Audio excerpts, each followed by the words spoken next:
Greetings, weary travelers, come, warm yourself by the fire, and let us regale you with mighty tales, tales of adventure, tales of heroism, and of course, tales of Tamriel. I am your host, Arkaniir, after a certain absence, and I am back with my two great, amazing co-hosts, starting with the man, the myth, the legend himself, LotusOfDoom. How's it going, Lotus? And it's going pretty well, Good to be back after our mini hiatus, your slightly longer mini hiatus. I don't know. It was just, we had a show and then we didn't have one last week because you and I fell asleep. Yeah. I mean, yeah. We'll explain it. Yeah, it's fine. It's all fine. Also joining us, the joy of the show, the giggle queen herself, HyperPixie. How's it going, Pixie? Going great. That's also always great to hear. Thank you to both of you for taking over the last episode while I was away. Oh yeah, no problem. You made your 8-second appearance. Yeah. Yeah, you came in for a little bit. Yeah, I had to defend myself. I thought I would be asleep, but then I was awake, but I was very tired. My brain was a mush because of the game jam thing. So I was like, I'll just listen. And then you two tried to blame something on me. I don't even remember what it was, but since we blame nothing on me, I just had to throw it back at you. And last week, basically, we were going to record with Lotus, but then I slept, and I was like, if you don't, I'll see if I can wake up. I didn't. And turns out Lotus was like, well, he seems asleep, so he also crashed. So yeah, last week I was kind of fading. So I was like, well, as soon as Ark jumps on, I'll like shotgun a Red Bull or something. And then I didn't hear from you. I was like, we're not shotgunning anything except pillow right now. We're done. So yeah, it worked out. So yeah, that's why we haven't been around. Basically, we got wrecked by sleep. Mm-hmm. And moving forward, we'll see how things goes. And we do have a show tonight, light on the news, because all of the articles that's been released in the past few weeks have been things that we already talked about, like Companions, Seals of Endeavor, Blackwood Preview. And since we covered that across multiple episodes multiple times, one with our preview, like one with the live preview event, one with our hands-on preview event, one with the PTS. So we don't want to get into all those again to repeat. Right. We'll get into more details once the chapter is live and we have all the live server patch notes. Then we can get into more detail of those things. But before we get into all that, I have to give a couple shout-outs to our Patreons. And that is our Knights of DCN SDTLC, who wakes up in the middle of the night, actually, for the show. So I feel bad whenever I forget or, miss announcing that we are not recording, like last week when I fall asleep. And John Dar, one of our longest running Knights of the DCN. So thank you all so very much for your continued support over there on Patreon and here on Twitch, where we record live. I was gonna say every week, but that's not the case. Whenever we can, mostly at Arkaniir's Quest. So there you go. All right, well, I just saw someone type in an extra bit of news into our show notes with this corner of my eye, but that's a good. Yep. We can discuss that definitely. Yep. I'll be curious to hear. It all happened in our off week, so I almost forgot about it. And I was like, wait, we need to discuss this.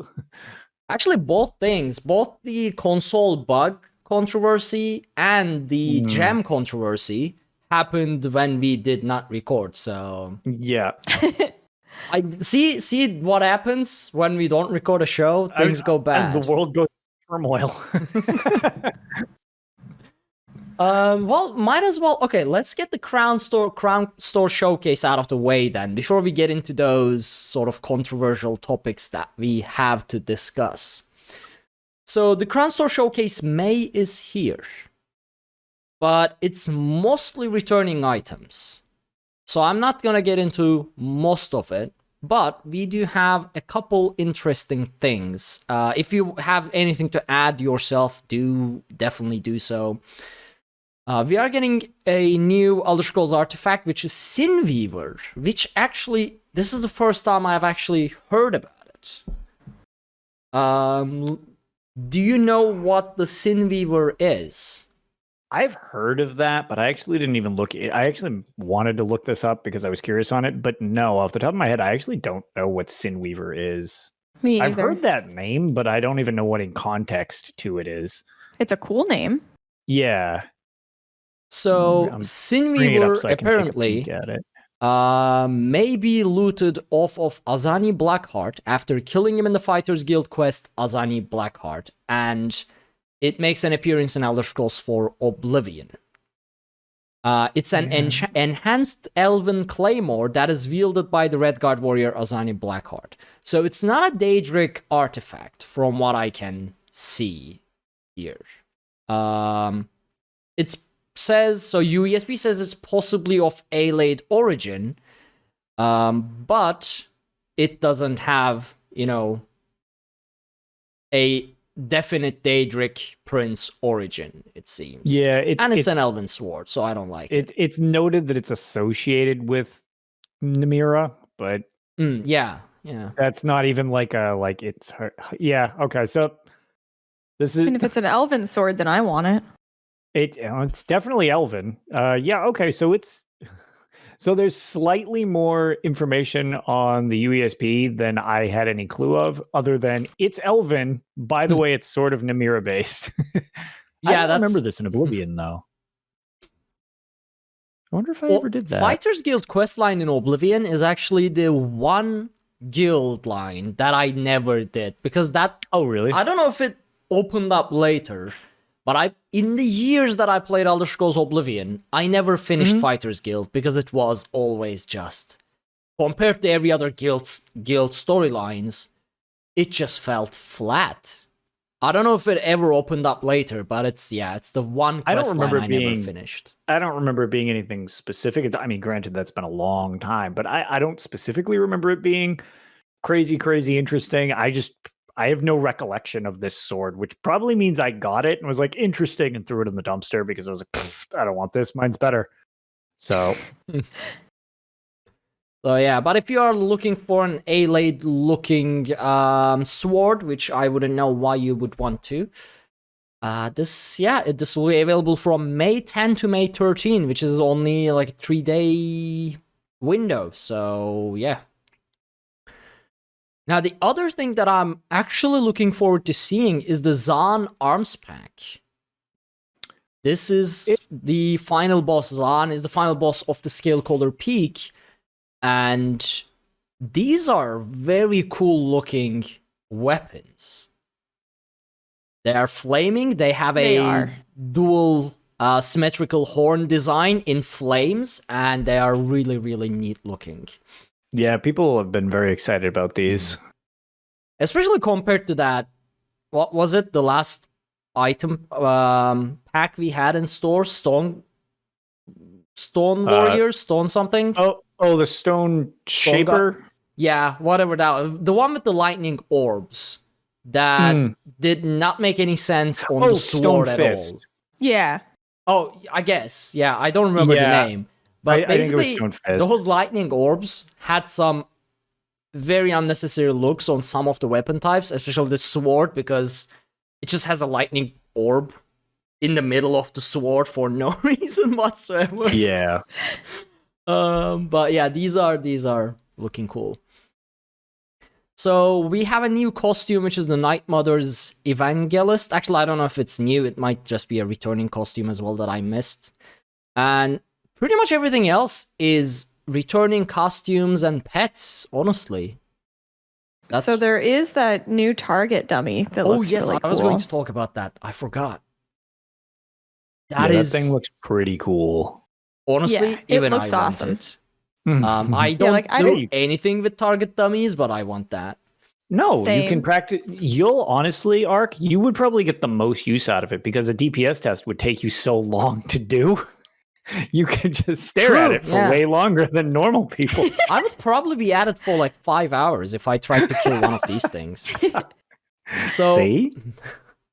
This is basically, imagine the 6-armed, Aratronak targets, but make it a wraith, basically. Yeah, Shadowy wraith. Send it to Namira's realm or Mafala's realm. And you get this. It's the Reaper from the Harrow Storms in Yes, Greymoor. which I love that model. Yeah. Me too. Yep. Those are so The Reapers cool. are actually my favorite thing that drops out of those Harrow Storms. I want this target dummy so I can take pictures with it. Well, it That's is going to be all I wanna do available with for it. limited time from May 20 to June 3, so save your crowns then, I guess, Pixie. I'm gonna have to It buy is. crowns. I'm out. Giving it a hug, balancing on one of its arms.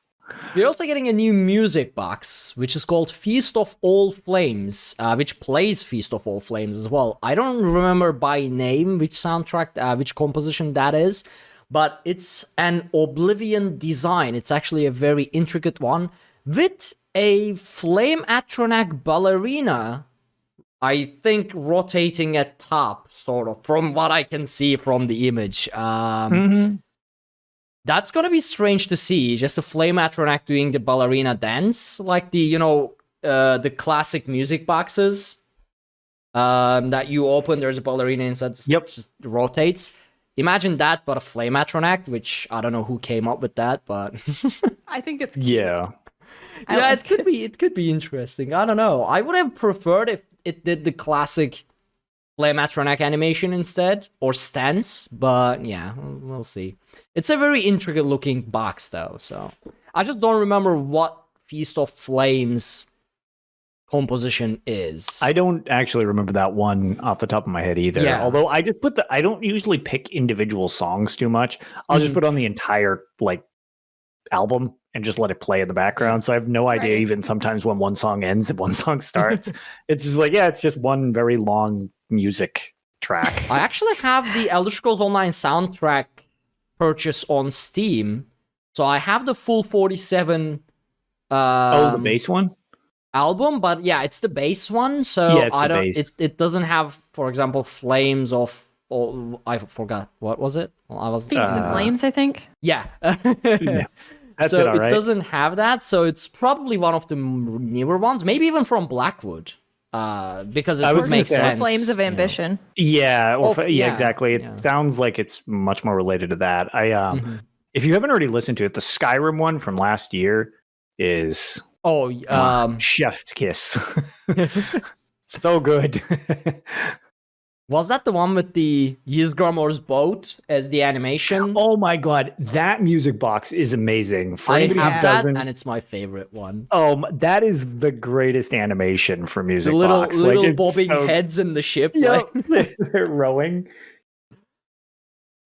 Yeah. So we got a couple houses. One is the returning Dark Brotherhood Sanctuary, which I feel like it's going to be 13k crowns, if I remember correctly. And it's going to be, it's already available, and it's going to be available until May 20. And the other is the new Kushalet, or, Kushalet, I don't know, Sanctuary, which is the abandoned Sheogorath Shrine in Stonefalls with the, it has the Stonefalls aesthetic, so that's going to be available from May 20 to June 3. So that's pretty much about it with the Crownstore Showcase. Everything else is just returning items as far as I can see. So, yeah. Anything else you guys want to point out? Any item that you in specific you want? I like that costume. The Dark Brotherhood one. Mm-hmm. Yeah, well, of course. I actually thought that looked. I mean, that's not something I would use, but I just think that one's. I don't know. I think that one's very fitting. I like low fantasy stuff, so that one's definitely more fitting. I mean, it's no secret that I love Dark Brotherhood, so my only problem with it is the robes. I wish it wasn't robes, but instead, normal like pants or something like that. Sure. But It's There's still also See, I prefer the nice. robe approach, which is interesting because I like always wear heavy armor, so I never actually use robes. But I always think robes look neat, and I'm like, not enough protection. Got to use giant plate mail. the big Sithis statue is back. Oh yeah, Oh, that yeah, thing's that creepy too. as hell. I wish it wasn't. I think it's something like 2,500 crowns. Otherwise, I would get it because I love that statue. Mm-hmm. But unfortunately, it's a bit costly. It is what it is. Definitely one of the best statues in the game. I actually got the Hercene statue finally. Oh, did you? nice. Oh, nice. Yeah. That one's neat. And turns out it's very small. Oh no! Oh, really? I am disappointed. I've never seen it in. That So sucks. we have the Sheogorath statue, which is massive, like it's very tall. Nocturnal the statue, Meridia which one? is also very massive, tall. I thought it was going to Meridia's be a in the same skyscraper. size as those. No, Oh. it's like it's only the height of Sheogorath's leg. Oh, I'm not gonna you got lie. you got the mini Hercene statue. I don't know. I got a Hercene statue with my gems. I don't You know, if I the was going to- pocket Hercene that's like just before actual Hercene in March of Sacrifice. No, there it it's, is. Yep. It's pretty Look at much baby that Hercene. size. So I'm sad. I had a place in my Hunter's Glade for a massive Hercene statue between those pillars. Some of you who may have visited my Hunter's Glade, I have a Hercene altar with 2 giant pillars that just centers the moon in the background with, animal sacrifices and everything. So I was gonna put a massive Hercene statue behind that. And I bought this Hercene statue, and turns out it's the size of my coffee mug. Oh, So and, it doesn't and look good instead, at I all. placed it on the anthill next to the altar, and that's Yeah. where it goes. So yeah, I'm a little bit disappointed in that, and The I'm sad. the one thing that I don't know, fingers crossed that I guess we get a I don't know. Let's see if we could get I non-biased here, of course, but like I don't know, Hermaeus Mora based chapter or something like that. There's a place in Craglorn called the Seeker's Archive. It's a 4-player like dungeon. It's 4-player like public delve, I guess would be what you'd call it in there. And if you go in there and clear it, at the very back of the library, there is an enormous Hermaeus Mora statue. It is like the entire back wall of the archive. He's coming through and he looks like the octopus version. So it's draping down. You actually climb up like the tentacles on the stairs to complete the Ooh. quest. That is the statue I want. I don't really do cosmetics that much. I will do cosmetics for that if you give me that.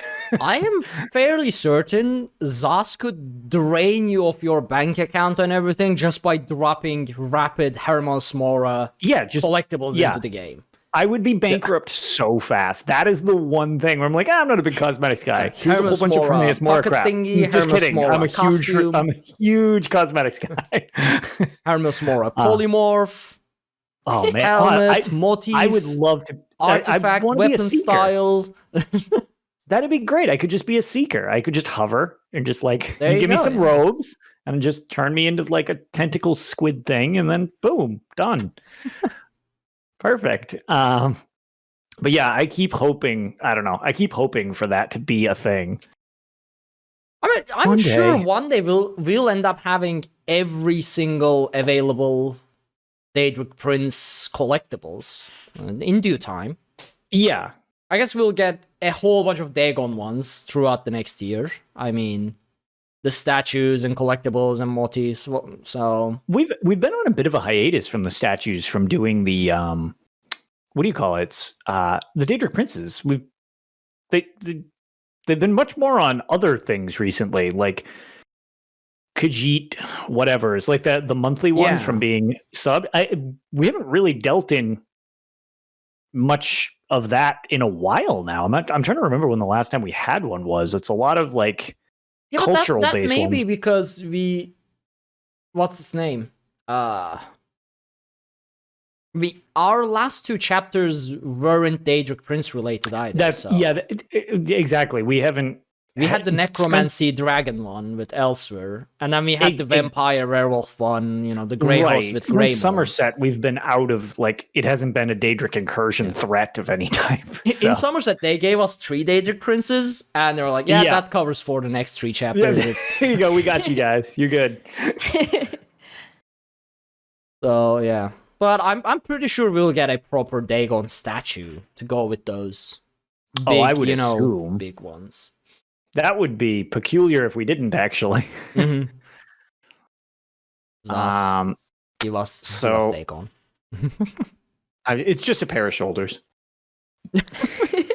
Pair of shoulders and abs. Back muscles. Yeah, it's shoulders and abs. That's just it. It's just a torso. Here you go. This is all you need. We didn't even do the rest. This is all right. So are we going to move on to the store controversy first? Because I'm very curious what your opinions are, since the community has been kind of all over the place with this one. So, you mean the gem one, right? The the gem thing. Because the other thing is kind of just me out of the 3 of us. Right. So, recently, Zaz dropped a gem exclusive polymorph into the gem store. It didn't drop from crown crates. You couldn't buy it with crowns. It was a polymorph of a Spriggan, which was pretty well made. It was a quite high quality polymorph. The problem was that it was 500 gems, which is more than even the Apex mounts that are available, which are 400 gems. And for a polymorph, basically it created a huge controversy because that is very expensive. Not only it relies on RNG of, crown crates, it also requires you to have duplicates of pretty much every item that could drop from crown crates, so you could save up to 500 gems, unless you were already saving up your,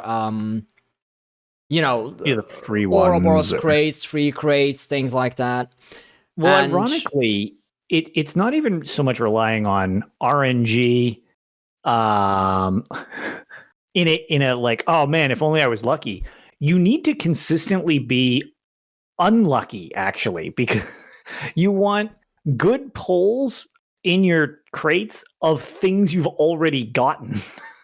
Yeah, because otherwise you won't get gems. You'll just get new items, which won't get you any you either have to get everything from the crates, so everything is duplicate, or you have to be so lucky that you keep getting big item duplicates, so you get big gem rewards, or you have to be able to dump several $100s into crown crates.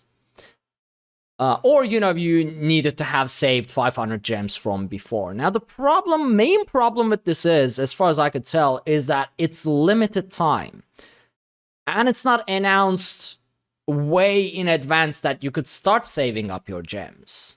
So it relies on fear of missing out, as well as, that limited time forcefulness of, if you wanted to get it. So there's a little weird bit about this. So I know several people who have it because a couple of people are very excited about it. It's already past the situation. I will not be saying who it was. There was a weirdness. I don't know if this was a console thing only, but it was fixed very quickly. Oh. When it first got put into the store, it errored and was there for crowns instead of gems. Ooh. Oh, I did not know And a couple that. people I know actually were like, that says 500 crowns, so they bought it. Oh, wow. Oh, wow. Nice. I don't know if that, but it was taken down immediately and corrected, but they still have their polymorph because there was a group of us and like a bunch of people in the trial were doing like little festive dances in them, and the rest of us just dressed up like goblins. Like, so we were like, oh, this is fun. It was very brief. I don't know what the deal was, but yeah, 500 gems is pricey. It's also it's really cool looking. Your legs are a little different than a normal Spriggan. Yeah, legs are like the default basic level 1 heavy orc armor. It's weird because Spriggans usually have like they squish back to the middle, almost like you would see with like a mermaid tail or like a tree trunk, where it's like they're split, so it's kind of weird. But the polymorph itself, it looks super like a Spriggan, which doesn't super bother me because Spriggans are very, very like commonplace in lore, so it doesn't really seem super weird like some of the outlandish things in the game, which I'm like, meh. So I actually don't mind the look. The other thing is, it is hysterically tall. Oh, I haven't seen one in the game, so I don't know. Like, I think I'll have to send you a picture of us in a trial lead. She's got one. I am the max height Imperial. I come up below her shoulder. Like the Spriggan is enormous. So it's definitely cool looking though. Also, when you run around, things bloom out of your feet. Like you leave flowers and leaves and stuff like that. Oh, that's cool. Yeah. So not going to lie, from a visual standpoint, it is an involved polymorph. It looks very cool. But the way that they had it with gems, that's just needlessly convoluted. Don't do that. Like, that's just not good. It doesn't personally bother me, but it's playing on so many annoying, like you were saying, it's FOMO, it's masking it behind RNG, and also obscuring it behind not one wacky currency, but a second wacky currency based on the first current. It's like, that's so overly convoluted. Not a fan of that. Just when they were coming up with the Seals of Endeavors as well. So I know they just announced Seals of Endeavors, which are the ability to buy everything from crown crates with in-game currency, basically just doing in-game activities, which is a step in a great direction. It solves all my issues with crown crates. But then immediately after, like a couple weeks after announcing Seals of Endeavors, we get a gem exclusive item, which is technically not a part of crown crates. Right. Seals of Endeavor specifically say you can buy everything that is in crown crates. Gem exclusives are not actually in crown crates. So far, therefore I do not yet know if you're going to be able to buy gem exclusive items with Seals of Endeavors.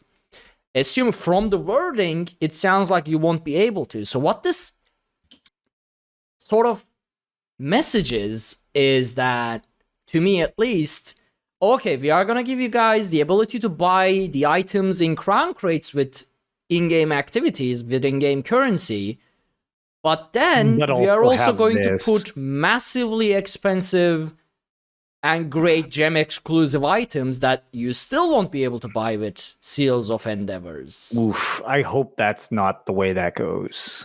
I don't people that like this think stuff, so, because that's going to be a massive blowback. But what they just did with the Spriggan Polymorph is giving that message.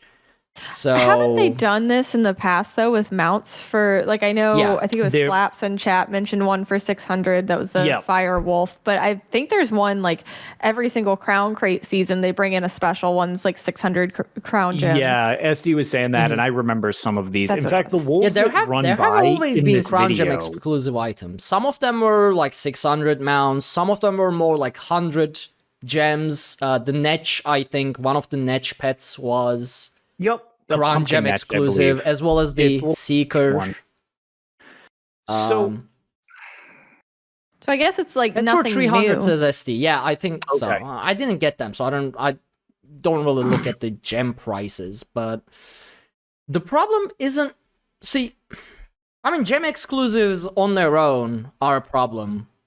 Limited time gem exclusives worse. So I guess the reason the Spriggan specifically caused a more uproar compared to some of the previous stuff is because it's a really great polymorph. Because it very highly in demand. Yeah, it's very highly. I forgot the word in English. Basically, a lot of people want it. So Fire Wolf thing, right? 600 gem Fire Wolf thing. A lot of people thought that thing was super ugly. the fire mushroom weird. Yeah, that was mixed. People either loved it or hated it. Yeah, exactly. So with this Spriggan Polymorph, I think it just,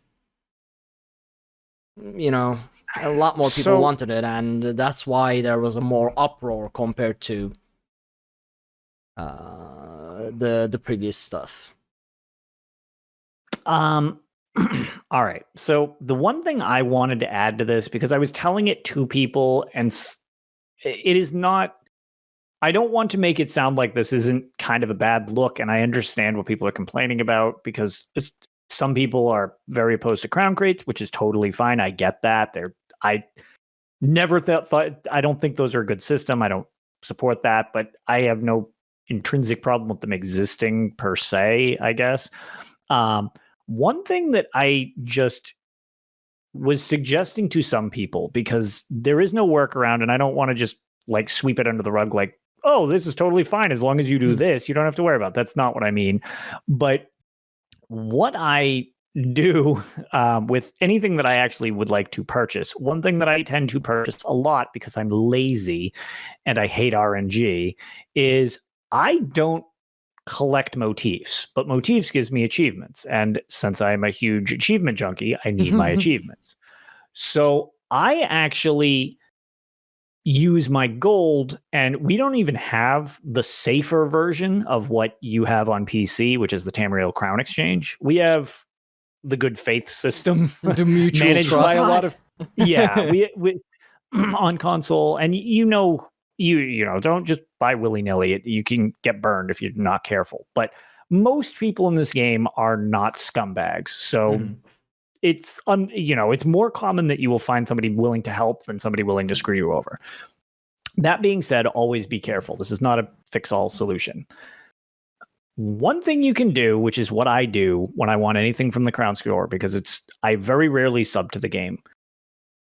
You can farm gold in-game. Your prices on PC are outrageous. This is more so for the console because, I mean, whatever, set your Autobots to do 1,000 writs a day or something and be rich. But on console, what I do is when I want something from the Crownstore, I will find somebody who is selling crowns, because some people have more money than they do time, or they just like to buy crowns, or they don't spend crowns from their sub on themselves, but always want to have a sub for the craft bag and convenience or access to the DLC. I buy what items I want in gold. Tamriel Crown Exchange is a great way of doing it.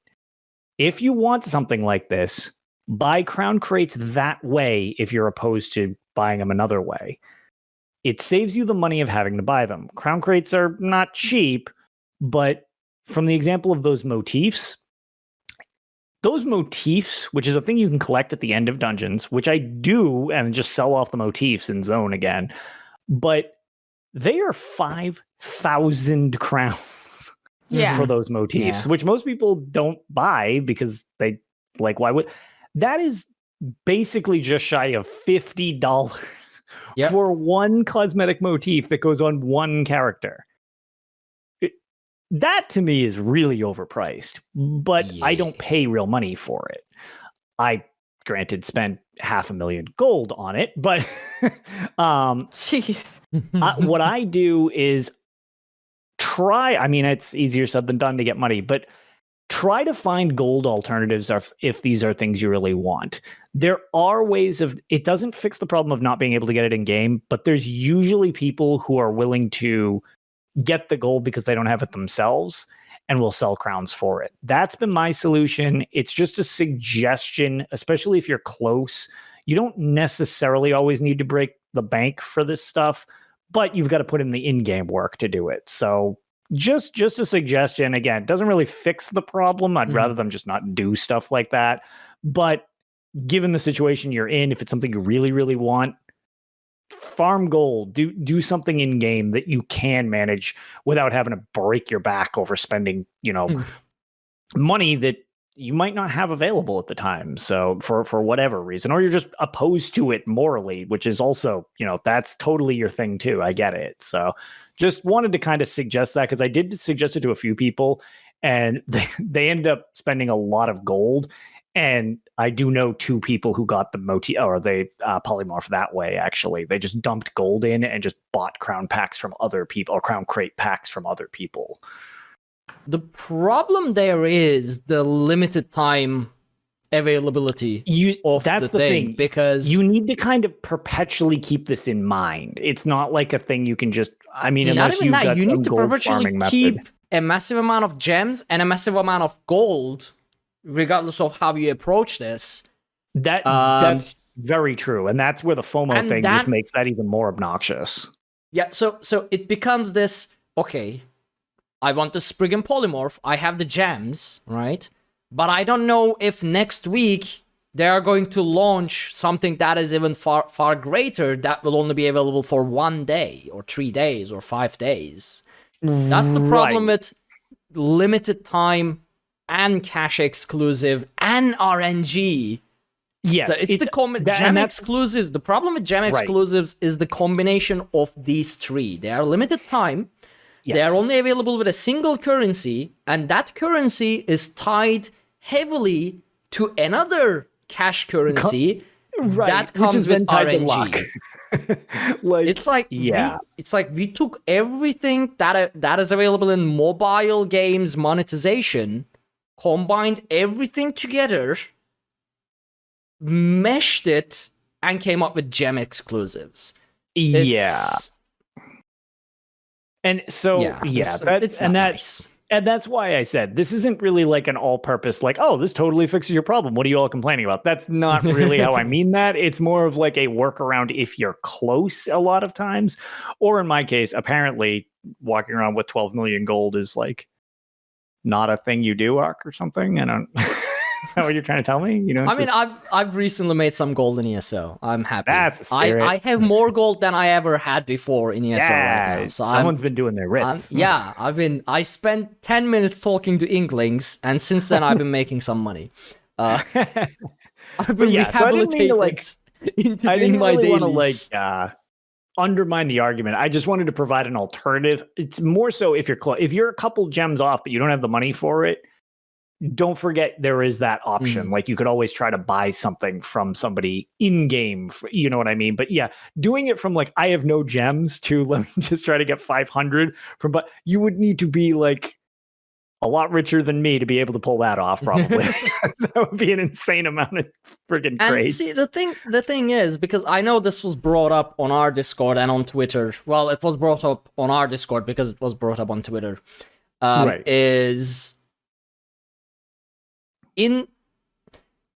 is a massive currency exchange rate between countries from all over the world. So if you're living and making money in one of the prime, like tier 1 European countries, I am going to tier them based on our mobile monetization systems. So if you are making money in one of the tier 1 countries, that is US, Canada, Germany, France, UK, so on and so forth, that's good. I mean, $100 on crown crates might not be an issue.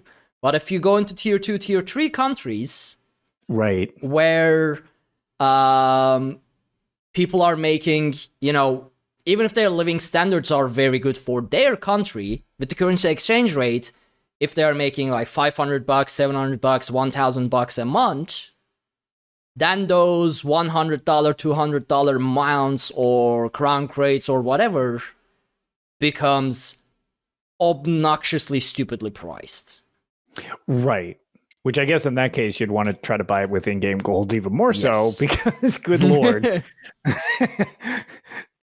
Yikes. So it's there's that reason too. I mean, a lot of people don't know that there is such a income and cost difference between countries, so they can't always grasp the objection towards how things priced either. But if you are making a global game, you have to consider the global audience as well when you are making stuff. So until you had explained the fact that everything is set in just like the US based economy and it's not modified for different regions, I had no idea that it was like that. It was like, oh my, I guess by default I would just assume that it's regionally based as opposed to just it's just this price, even though that's not how if you're economies on Steam, work around the world. Steam is thankfully Elder Scrolls Online subscription and crowns are Steam region based.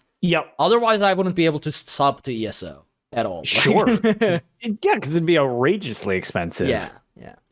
So yeah, I mean, I definitely understand the uproar about this, though. I mean, definitely, and that's why that was more to be an alternative to people as opposed to like so don't worry about this type of deal, because I don't agree with this either. I don't care for it. It's just it's a look they don't need to have from, I assume, the corporate side of this, where it's like corporate doesn't need to do something like this. You'll be fine without this. I mean, People if you don't know the finances behind it, no company ever reveals their finances. So I don't know if they need it or if it's just that extra bit of, extra bit of squeezing the player base or not. Right. Knowing how popular it is and that, Big Daddy Microsoft now being their overlords, I think they're probably okay in that department. So fingers crossed they don't go Seals too of heavily Endeavor, into though. this. That's definitely a step in the right direction. Yes. I don't know if that was something planned before or if they had to do it because of the Microsoft policy against, loot boxes having to be earnable in the game. Either way, though, it's definitely a step in the right direction. And hopefully with that, we will have less gem store controversies like this. Unless they price it obnoxiously. Like, you have to farm 7 months to be able to buy anything from the crown crates. Which I don't think they will, because that's they know how that's going to look. Right. You do something good, you don't need to then find a way to, crap on it so nobody likes it. It's like, this is a thing that's actually going to get you good favor, not more hate from the community. Yeah, I'm really excited to see how the Endeavor system plays out and what the pricing is and whatnot. Just under a month now. So close. 3 weeks for PC and exactly a month for consoles until Blackwood hits. We are almost there. So, speaking of months, should we get into the other controversy? Lotus. I think you should explain this. Okay, so I don't mean this to sound as mean as it's likely going to come off. I'll preface it by saying that, but this to me is pretty unacceptable. I understand there's a lot of red tape when it comes to dealing with the stupid consoles specifically. So, I know there's technical reasons for it. It totally makes sense. It doesn't make it not really, really frustrating. The last couple of shows, I had mentioned some bizarre inventory bugs since Flames of Ambition. One of which was my changing of gear taking up to 45 seconds to change a piece of gear. Or if we use a repair kit or crown repair kit, you just straight up crash because it's trying to calculate all of the items that you're repairing individually. And if you're really mean, you used a group repair kit and you just tank the entire trial just to crash everybody's system. That was a real dick move.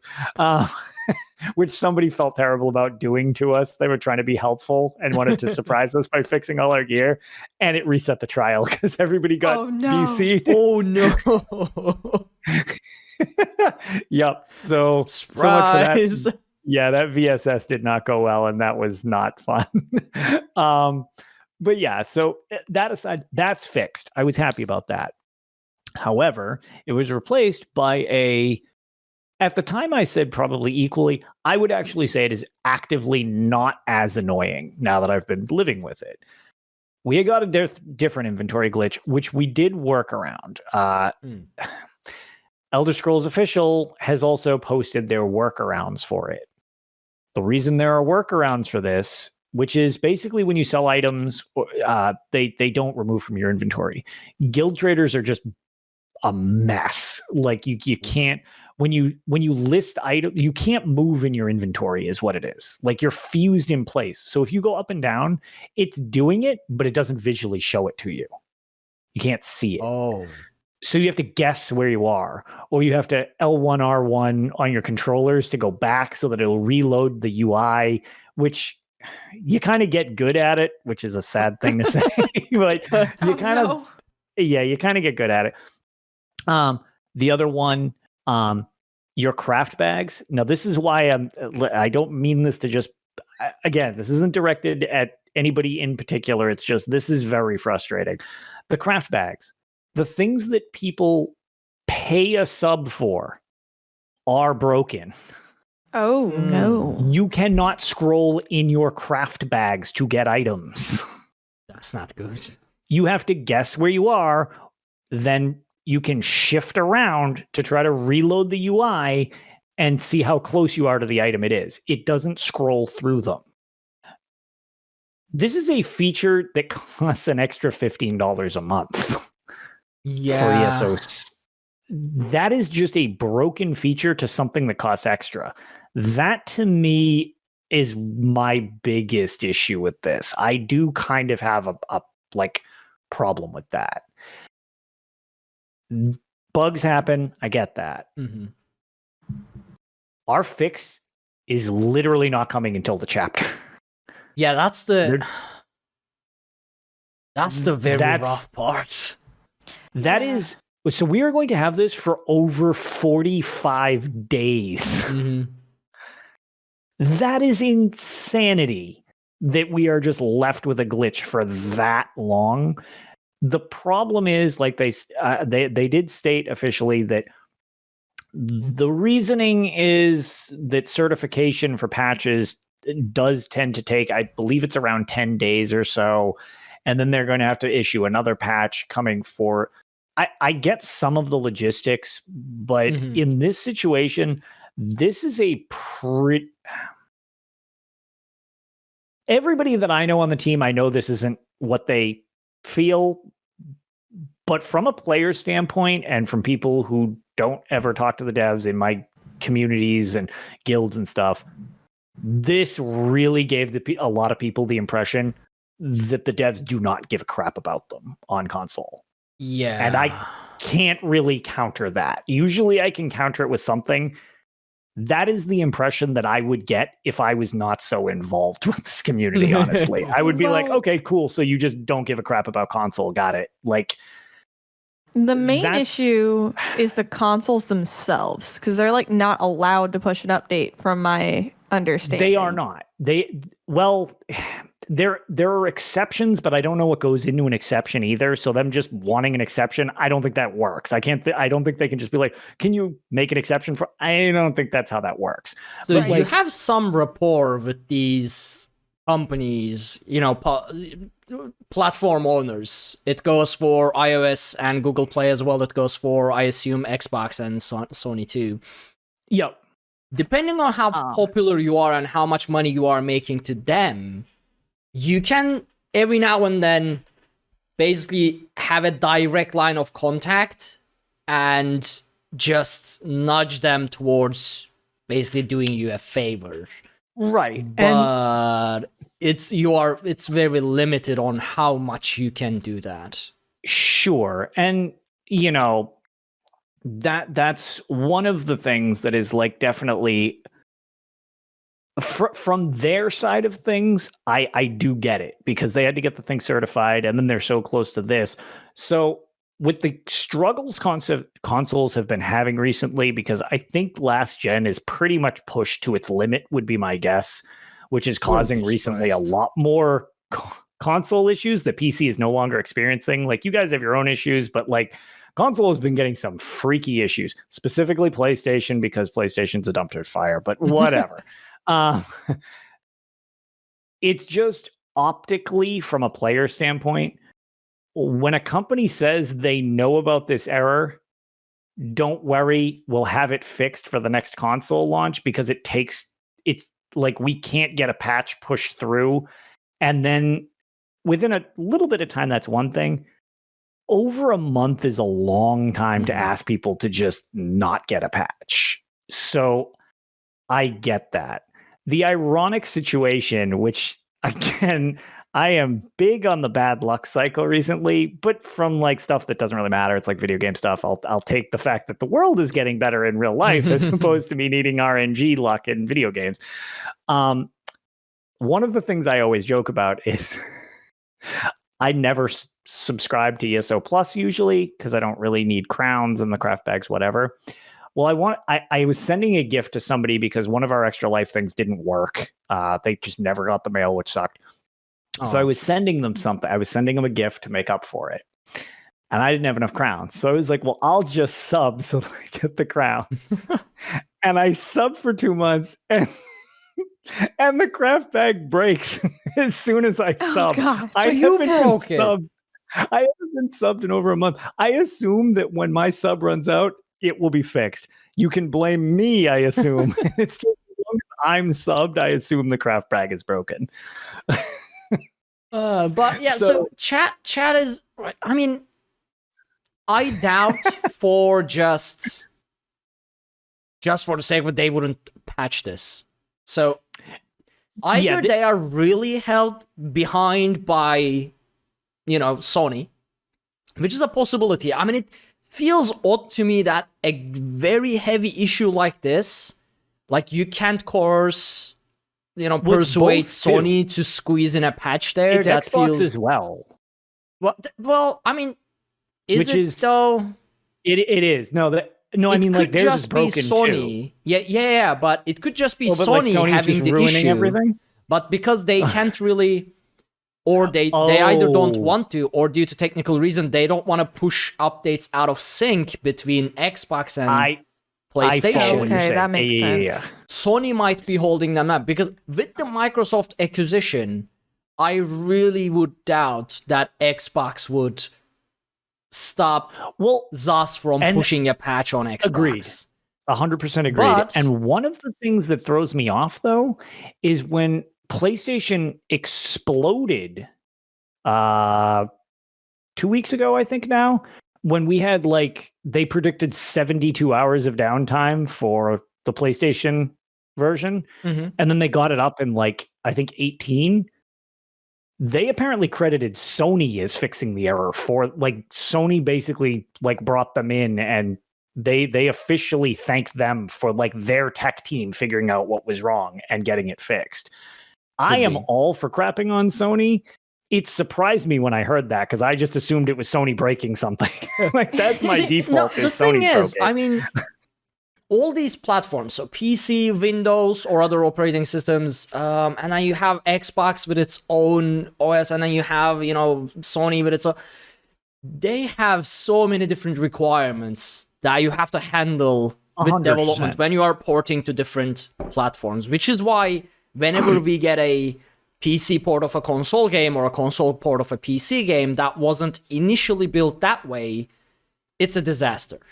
Yeah. Like almost every single platform port have been a disaster unless it was initially built to be multi-platform. So there are so many different things that you have to handle for it. So things break, and sometimes it breaks due to something about the platform that you are porting to that you don't have outside access. When that happens, the only thing that you can do is create an issue, report it, and basically hope that they do what's necessary to fix that issue, unless you can work around it on your end. That's it. So I'm not surprised that Sony's tech team fixed something, because it was probably something to do with Sony's platform anyway. That's almost certainly true. I don't know if any of this is true, but just from what I've been told off the record is Sony changed a bunch of their back end stuff. ESO was not the only game to be largely impacted. I know a couple other games that are online based games, and when this thing was switched over, I heard that they were like, oh yeah, all our servers lit on fire because they just didn't work the same anymore. So that very well could be the situation. Like I said, I get it, to an extent that there's obviously holdups behind the scenes. optically, this looks and feels bad, man. Like, yeah. That's like, absolutely real rightful. Bad. I mean, the thing is, either due to technical reasons, like they could not know the fix, right? It happens. Sometimes stuff breaks in so strange ways that you literally do not know why it happens, which is something people don't really understand. But unless you get into unless you get into software development, you don't. But it's people are like, well, why aren't they fixing it? Well, because it's sometimes just unfixable. Because they don't know yet. Why don't you fix it? You can throw 100 seasoned engineers at a problem, and sometimes it's solved by someone having a nightmare and waking up in the middle of the night for no reason. It is what it is. Or, it could be Sony's end that they are holding back the patch. The thing, it comes to how ZOS handles it and compensates for all the frustration for like 2 months for the player base. Yeah, and so far they've provided the workarounds that I had explained throughout the episodes on the show. That's not compensation. That's like... And that's... I know. And please don't... that's... burn us. Please don't be mad that the thing is broken. Yeah. I mean, as suggested in chat, they were... free ESO nice Plus, free crowns. I don't know, something for, and even if you it's I don't know. Something is it's very interesting how this is going to play out, because, like I said, this is one of the few times where I'm glad I'm involved with the community, because I know that that's not how it's meant, but from listening to players in the circles of people I play with, I don't have a good counter to them being like, cool, so they don't give a crap. I'm like, no, they do. They're like, yeah, do they? And I'm like, yeah, just take my word on it. They do. I don't know what to tell you guys. Like, console, they do. Elder Scrolls Online's console side makes money. Money, because there is on PC there is World of Warcraft, there is a whole bunch of other MMORPGs, blah blah blah. On consoles, you don't have many MMORPG options. I think ESO and Final Fantasy is the only 2 MMORPGs that are proper on consoles. I think there's like 1 or 2 more, like major ones, right? Like Black Desert Online. Black Desert. Black Desert is on console? I didn't know that. Yes, it is. So. Black Desert. No, it definitely is. I have a lot of friends who play it. If you consider PlanetSide, no, that's too different a genre. It is. It's an MMO. I doubt it's an MMO, but not an RPG. Attract like the in same any way. Player base. There's Neverwinter, I think, is the name of another one. Oh yeah. That's another. But either way, we don't need to go through all of this. Point is, like Neverwinter is, for example, is not that mainstream as ESO. I would think. Gotcha. So. Yeah, but to your point, you are correct. There are not that many options. PC, you have tons and tons and tons of options. So basically, I would assume consoles is making a lot of money for ESO. So I would. From just a financial standpoint, I would doubt they wouldn't care about consoles. Like it's exact, and that's the thing. So that's kind of what I just said. And it's like, I've had the pleasure of like meeting so many of them in person, working with them on different projects with here or on Lorecast. So it's like that. At no point do I not feel that they actually give a shit. It's just if you don't actually get that, and you're just here is the game I play. I'm not involved with the community outside the game I play. And even when I check social media, my response is, here are workarounds for the error you'll be dealing with for the next 2 months. It's like, ooh, ouch. Yeah, they really need to come up with sort of a compensation for the console side of things. Because it's bad. I mean, I'm not going to lie, though. On a slight up note, like I said, I would take this error over the initial Flames of Ambition one, because holy crap. Someone using group trials and resetting an entire trial is kicked all 12 people. Yeah. This is like, okay, I need to keep in mind what Imagine doing that in Zero, like 24-player group, someone just pops a group repair kit, you lose the entire campaign. Oh my god! Suddenly there's no Zerg. I was just, man, that you would sneak be in players. See that would have been. See, you sneak in players into the enemy campaign, the get them ultimate into spy. groups, and then at the same time, everyone just pops group repair kits, and you just wipe out the entire enemy alliance from Cyrodiil. I mean, I assume that's a thing on PC, but on console, a lot of times people will literally spy for the other sides. Like they'll just join a Zerg, and that's why you kind of can't yell out too many instructions in overworld chat, because you'll have people from the other alliances sitting in your chat just so they can read it and relay it to the other side so that they know where they're about to attack. So you have to do whispers. I'm sure from people do it. Like, yeah. And it's like, all I can imagine is like a Zerg picking up somebody and they're like, all right, they're going, they're going to Blue Road Keep. Not anymore. Repair kit. It's like, you have been repaired from existence. But yeah, so on a joking positive note, I will take the current error over that error because that was way more obnoxious. This is pretty annoying, I'm not gonna lie, but yeah, it's workable, at least I guess from my perspective. Still not a fan of it, but it's workable. As annoying as it sounds, I think the worst error is the craft bag, because that's something that people like actually pay for. Yeah, so hopefully they get like a that's free the whole month reason or I two of pay ESO ESO Plus Plus. for. Like, that and the bank reason space, a lot of people do. like double bank space, but that's about it. Like that's the only reason I get ESO Plus, honestly. Right. So yeah, that's I feel like really making it such a thing, because like one of the jokes that's always made is like, oh, all these things broken, but the Crownstore still works. Well, this is a Crownstore thing and it doesn't work. Like it doesn't always work like that. Some stuff just breaks. Like, and in this case, it's like, yeah, that ain't. Ugh.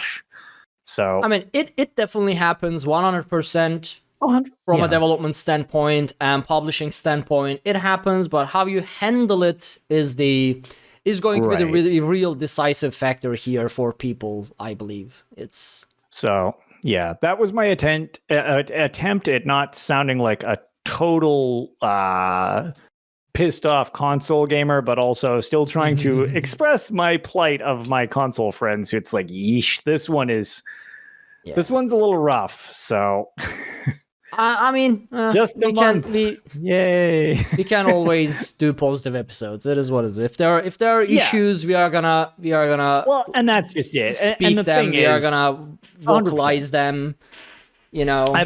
I don't need to white knight for other companies, but at the same time, I also have no point in just bashing on people. It's like, so figured that was the best I could do to explain that situation. Hopefully that came across how I intended, but no, you sounded very negative, man. You know what? I hate these people. Other things. I'm gonna flip this desk. I didn't see you yell at Rich at Lorecast. How dare you? I know. I was gonna say we had fun. That was terrible. I squandered the opportunity and enjoyed that. Also, I think Boots broke in the background. Yeah, I just saw. Oh my goodness! Her do something. Oh yeah, she's now in 3 different axes. For our audio listeners, see, this is why you should come watch this live, or at least on YouTube, because you get to see Boots go into different shapes on Lotus's camera. Yeah, the corgi sploots. Yeah. Yep. Her neck has to hurt when she wakes up. I don't understand. She falls asleep in the weirdest positions. It's just, I think she's just a liquid. Sense. Yeah, corgis are fluid. But yeah, that's pretty much our so that's controversy discussions from the last couple of weeks. Yep. If you have input, this is another thing. Usually we don't. We always say you can let us know.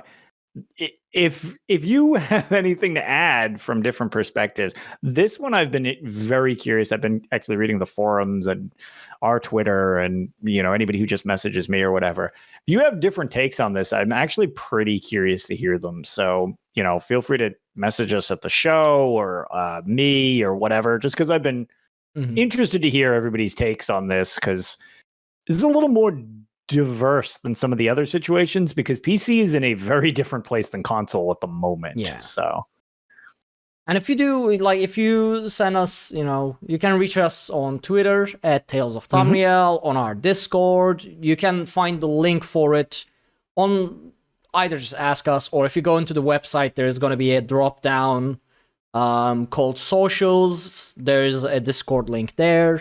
You can send us an email at dungeoncrawlernetwork@gmail.com or contact@dungeoncrawlernetwork.com. I kind of would prefer Gmail right now because our own hosted one is acting weird lately, so I may be missing some mails there, but yeah, there's space. Yeah, you can definitely reach us out on multiple places, and we'll read stuff in the what's his name on the show.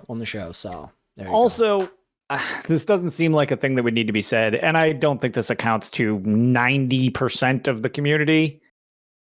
Don't be assholes to the devs, though. Yes. Don't be shitty. Like, there's just no other way to put that. Be civil. They'll be civil back to you. If you don't like it, that's fine, but you can have discussions and not yes, we all know that you unsubscribed to the game and uninstalled for the 700th time. But since you're still on the forums and playing, that's probably not what you actually did. Like, just work on constructing what you would like to say and say it civilly. That's all I ask. Yeah.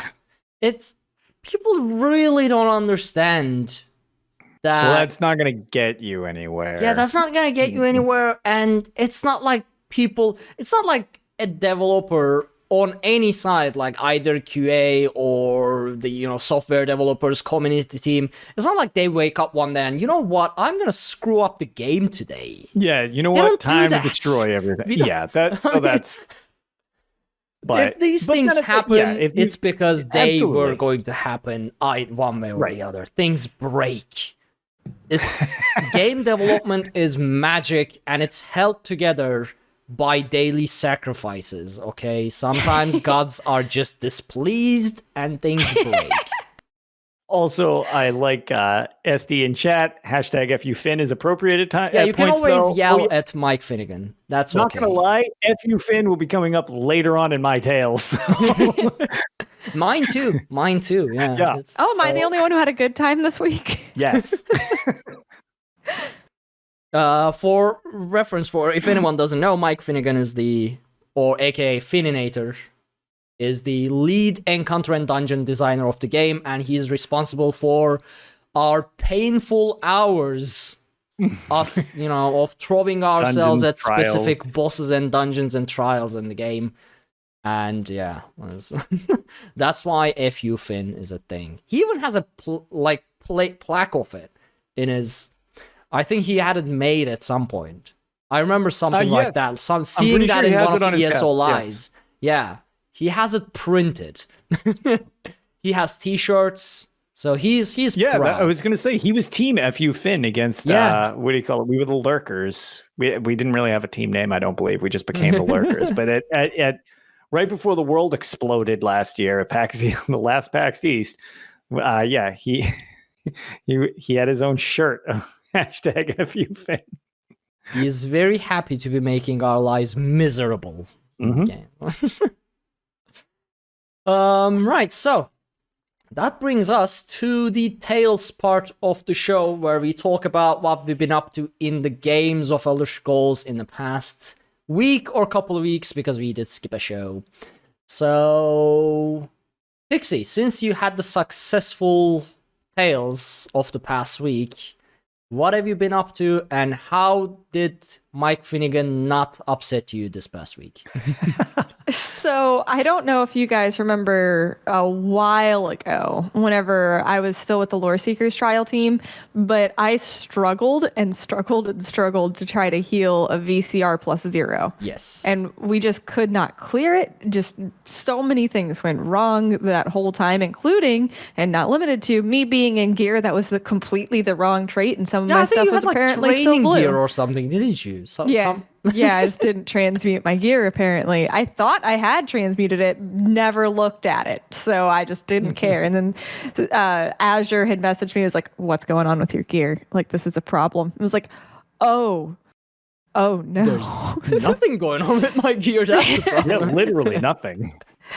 So I recently got into a new guild called the Perfect Row, and they do some like pop-up trials here and there. So I signed up for a VCR +1 today, and I skipped +0 and got my +1 clear. And I was kite healing, and that was really fun. Whenever I was with the Lore Seekers, I was group heals. So pretty much just standing behind Zamaja wherever the group was. So this time I got to do my little dance, and I'm a very antsy player and just kind of move back and forth a lot anyway. So it just kind of worked out for me in my play style because I just kind of move in my little box and I run and go get spears, and it was really fun. And it was just really satisfying to finally get my revenge in that trial because I was ready to pull my hair out last time I was in there with the Lore Seekers because I just could not get the clear to save my life. I still don't have that clear myself either. We got to execute a whole bunch of times with EU Lore Seekers, and every single time things broke. Oh no! It's also rough on the execute tank. That is especially probably the hardest when I thing to can't learn. use my ultimate. Yeah. Oh yeah. That and like I was gonna say because I know you have issues with like delay and stuff like that, but like when you aren't expecting or when you're first hit by that baneful effect. Baneful mark in there when it's like, oh, now your ultimate costs 500 no matter what it is. It's like, oh god, and it's like also Wait, you lost. What? That's a mechanic. 6 people are chosen, including the taunt tank, where you're hit by the baneful mark. It brings your health down to 10%. It's either 10 or 20%. Yeah. You'll perpetually die until you're healed back to exactly 100% or overhealed. I know that effect. It will crank your ultimate cost to, I believe it's actually 550, so you cannot cast ultimate until Baneful is cleared off you. Oh. Even if you had the ability to cast it. So if you are totally screwed and you notice her hands moving, you can actually cast Magma Shell, she'll cast it, and you'll get Magma Shell off first. If you cast it at the same time, it mutes you and you can't use your ultimate. That's why. Because my problem, I always assumed it was a bug or something. No one told me this. Yeah, that's one of the punishments of I guess it was Mark. still a visual bug because I would see my ultimate full. Like, visually it looked full. So I thought it was a bug that I just spammed my ultimate and nothing happened. Because you were Baneful marked. Yeah, that's why. Once it's cleansed, you can then use it again. But this is why #FUFin. Yes. And that's one of the things that's so rough is because you've got darkness at your feet, which normally you'd want to walk around so that your healer's not just peppering you with every heal under the sun and making their life hell. You kind of like scoot around it. And if you don't expect that and you get hit by Baneful at the same time, well, if you can pack Magma Shell first, you can kind of just stand there and let yourself get healed because it's not going to clip you to death. It gives you a little more leeway. But it's like, if you're dodging that, and then she's hitting you with blasts, it's like, it's so much happening at once. It's just like, I mean, we had the delays and whatnot as well, so it wasn't already functioning properly. But my main issue apparently was a mechanic, so... Well, the good thing for me, because last time I was in there with the Lore Seekers, I was group heals and like I was on my Necro trying to heal through Baneful, which is just a bad time.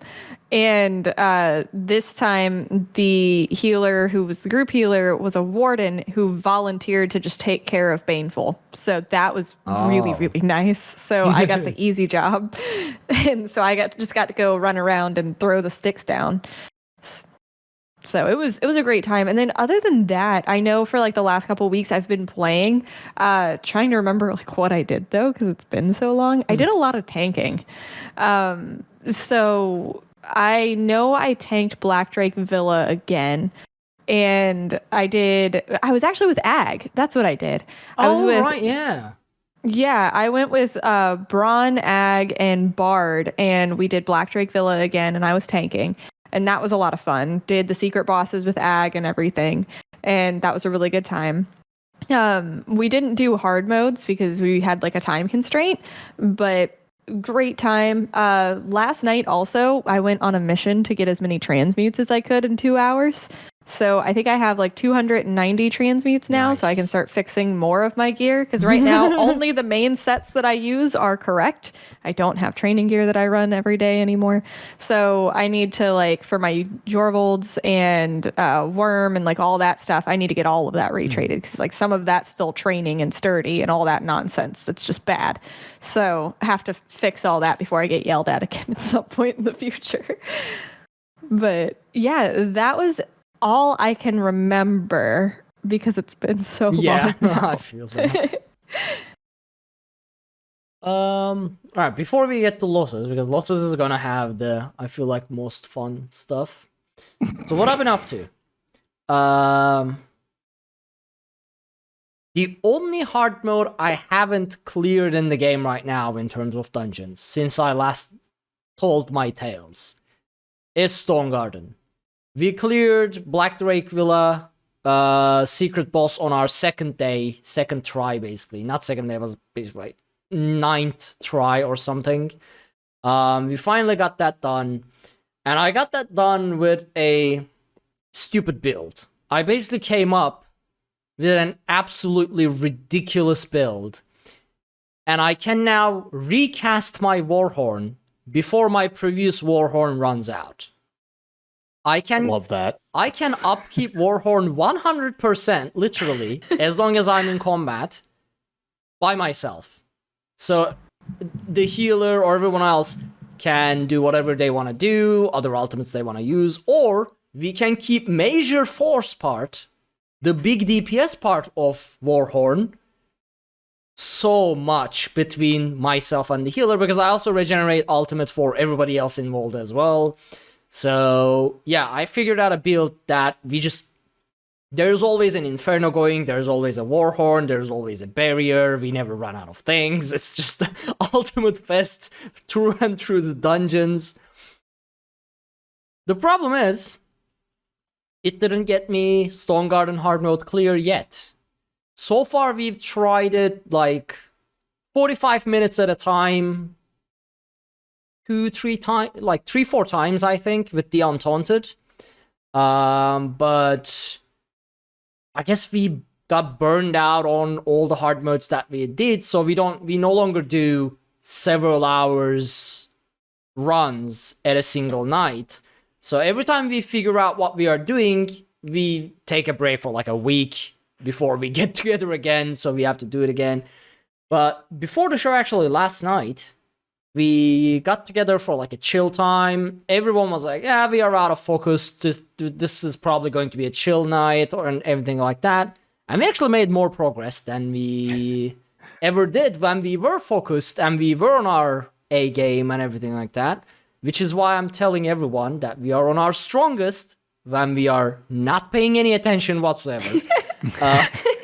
The true Untaunted way is the exact opposite of mine, where it's like, focus up, pay attention, let's destroy this, and we'll go do something else as soon as we're done. And we just blitzkrieg as hard as possible, beat the thing, and then move on. You guys are like, yeah, I'm watching Netflix, and I'm tanking Stone Garden hard mode, and it's like, I'm juggling. It's like...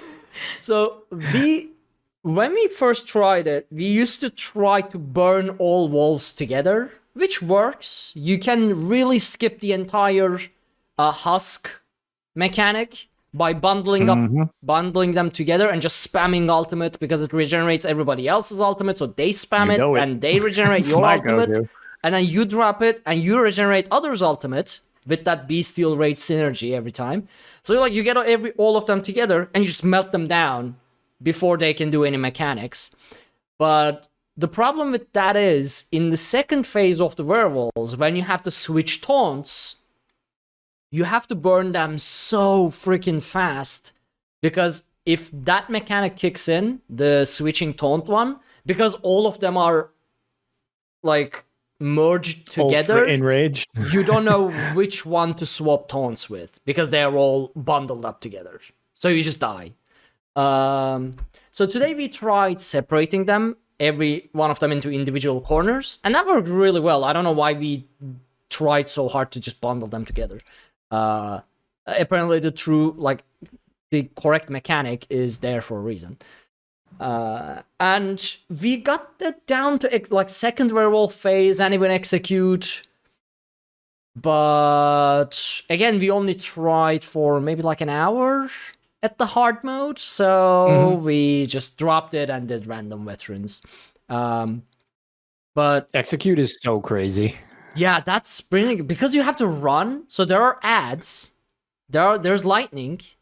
The boss is chasing you. The ads is chasing you, and you have to be careful about where you are. You have to keep dodging everything. You have to keep taunt on everything. You have to sprint hard. And if someone gets pinned down, you have to realize that they are pinned down, run into the whole bunch of nightmare, unpin them so they can start running again. Yeah, I don't know how we are going to do that execute phase.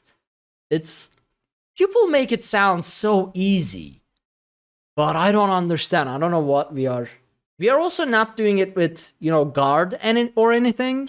No, don't you? Look. The nice thing is I can spam Magma Shell. Right, that's very handy. But what I was gonna say, it's not a. Normally, I'm all about like do everything like everything is. As long as it's, not literally cheating, like you're hacking or something like that. If it's in the game, I say make use of it. It was my personal thing to be like, no, I don't need guard for this stupid hard mode. Because so many people were like, oh man, it is brutal. Like I had guard up and the healer melted and then I died. I'm like, the hell? So after just hearing that many horror stories, is like, that was the first time I was clear in that place. I was like, nah, I need to do this without guard because this is personally insulting to me if I like need the healer to just like hold me up. So, I mean, the only way I can think of people like tanks being able to do this every single time is that they gotta be so great at dodging. That's the only way you can get through this without crying as a tank. You have to be so freaking on point on your dodging because this is much more of a mobile fight than it is a face tanking fight. The problem is it's not even mobility. It's dodging the right exact moment, because if you get stabbed by that stupid boss's stab attack, the puncture attack, the dot it applies with everything else, not including if you get hit by the poison from the chorus, is 16k per second. Oof. Or 16k per tick, or something like that. Tick, I can see the numbers on the side, the red numbers. If I get hit by that puncture, it goes up to 16k per tick. Holy crap, that was more than I was thinking, I think. And at full resistances. So yeesh. I thought mine was doing like 11 for some reason. So it's normally it's 12 or 11 or 12, but there is one extra dot that stacks. I think it's the puncture that if you miss dodging it, that adds the extra 5-6k on it. That thing. Yeah, that puncture is savage. Timing it is insanely difficult because the boss is not always consistent either. So I looked up some guys and it says like, okay, so he will do 2 fire AoEs, the ones that bounce off of walls. And then half a second later, it punctures you.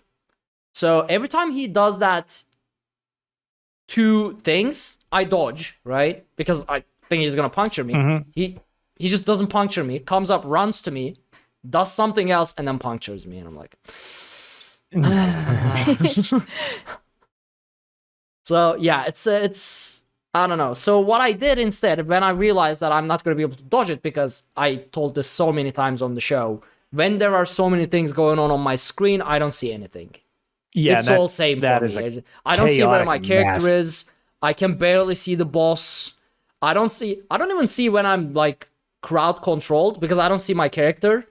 So I only realize when I'm stunned when I try to move or dodge roll and my camera doesn't move. I don't see my character moving or anything either. So if my camera doesn't move, I know that I have to break free. So I realized, okay, you know what? I'm just going to magma shell my way through this. I can regenerate my magma shell between ads. Every time there's a new ad, I can pop magma shell. Sometimes it's like crazy, very tricky. Sometimes I'm just a few seconds away from it. I let Luna know when that happens, and she just beast heals me through everything. So, and that's how I survive. Or she just drops barrier or something like that, and then I get my magma shell back, and I just pop magma shell until the ads die. I don't know how that's gonna help on the last phase though, because last phase I won't be able to generate that much ultimate. While being that mobile, we'll see, I guess. But yeah, the ultimate regeneration build is insane, man. It's my favorite build so far. It's not gonna work on trials because it only affects 4 people. Right. But for dungeons, it's stupid. It's ridiculous. I could see that being really handy in Black Rose as well. Oh yeah. Basically every 35-ish seconds, I can make it exactly every 30 seconds too, but I didn't want to do the math, basically. Yeah. Every 35-ish seconds right now, I dropped it down to every 31 sec. No, I dropped it down to 29 seconds, my potion cooldown. And then I realized I cast my potion before my Arcasis cooldown reset. And I was actually shooting myself in the foot with that. Yeah, so that was wasting time. Yeah. So yeah, I increased my cooldown back up. So basically every 30 something second, I give everyone 44 ultimate. And then every 18 seconds for 12 seconds, I give everyone major heroism. And I have blood spawn, and I have decisive weapons, and I'm an Ord. And everything is golded out. Yeah. So basically infinite ultimates non-stop. I use Warhorn in trash pools now because I can, because I regenerate it before it runs out anyway. That's hilarious. So yeah, it's a very fun build. But yeah, Stone Garden so far have eluded us, but based on the progress we did today, I feel like we might be able to get it the next time we do it.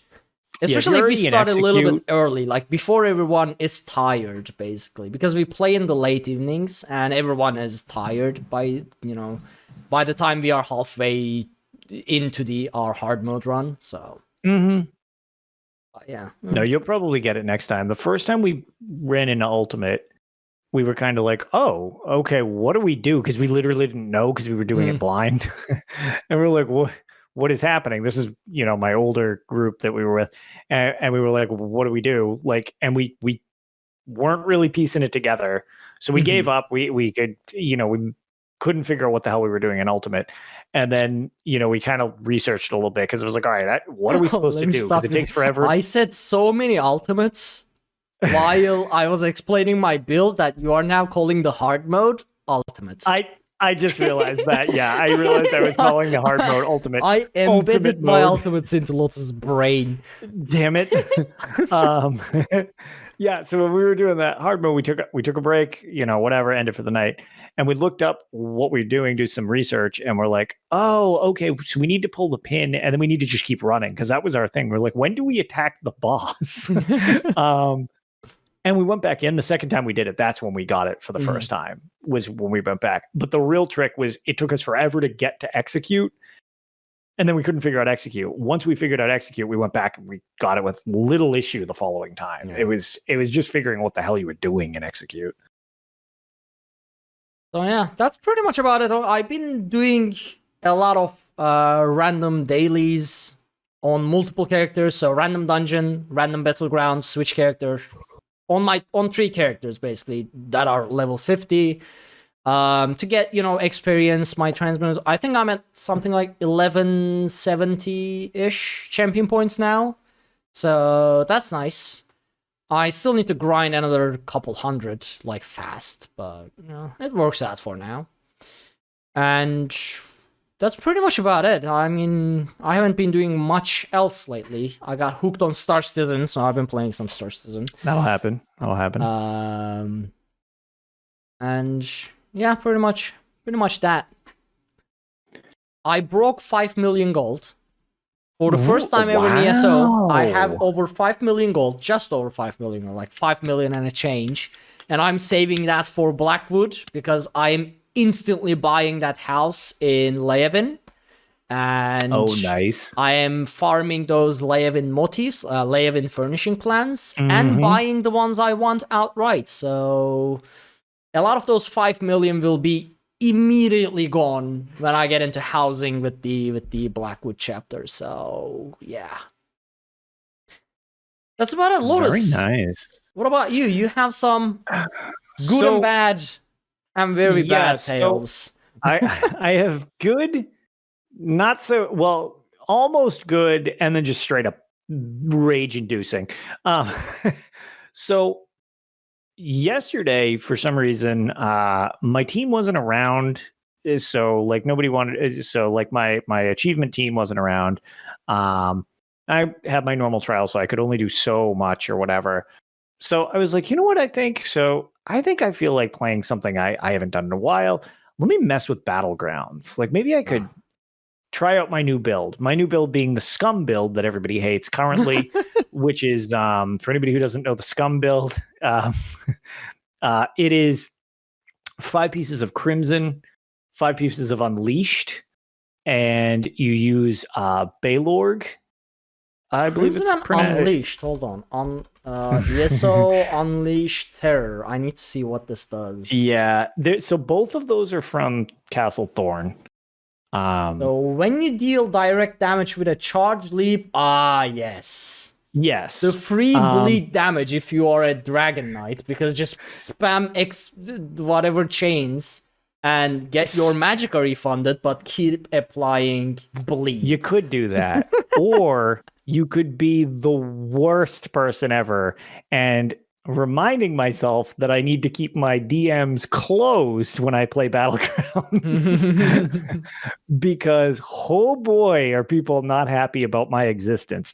I'll preface this by saying I'm not a good Battlegrounds player and I don't really care for Battlegrounds. I'm much more of a Cyrodiil person. But this is, some people call it a crutch build. Some people call it super just awful and way more toxic names than I'm going to get into. But the idea that I do is I use a 2-hander for my weapon so that I can do the crit charge, so that I just go beep, beep, beep, and I like crit charge around the map, hitting people with that. So everybody's that just also dotted. Counts, yeah. So everybody's got dots all the time, which is super annoying and everybody hates me. Or you can use shield charge too and stun people at the same time. But I am so putting this on my warden. So what the point of this is simply just to register that I'm in battle, because this is what it's actually going toward, because it builds up my ultimate. So you want to slot Dragon Leap because that counts. And Dragon Leap does a ton of damage in it itself.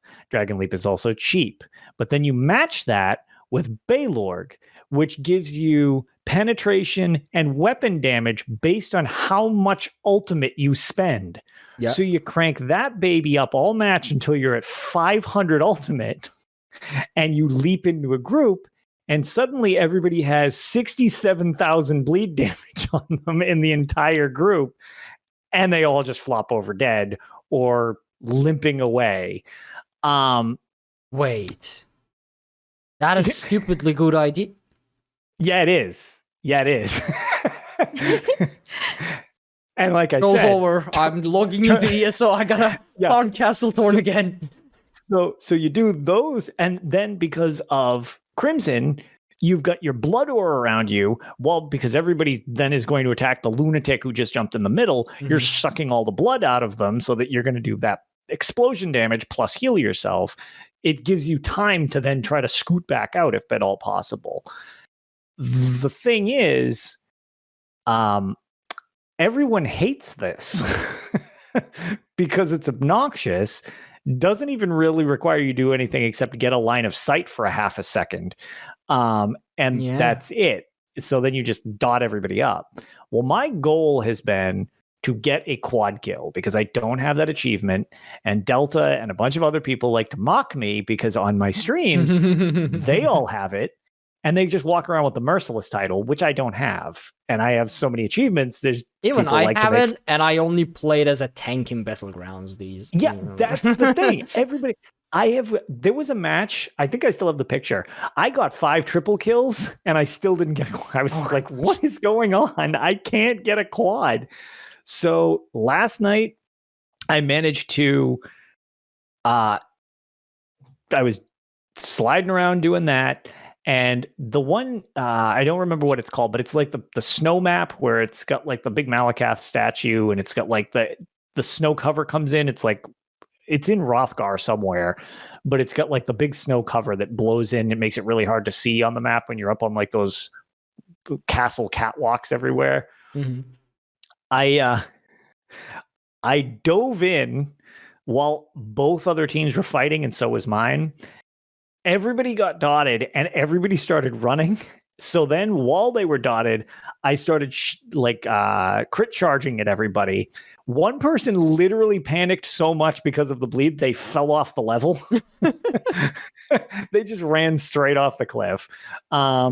And I managed to string together 4 people. That one ended, and then I got 3 more people. So I got a quad and a triple back to back. So I killed 7 of the 8 opponents on the map and finally got my Merciless title and my achievement, which made me very, very happy because I was going insane not having that. I normally don't like running builds that are this effective.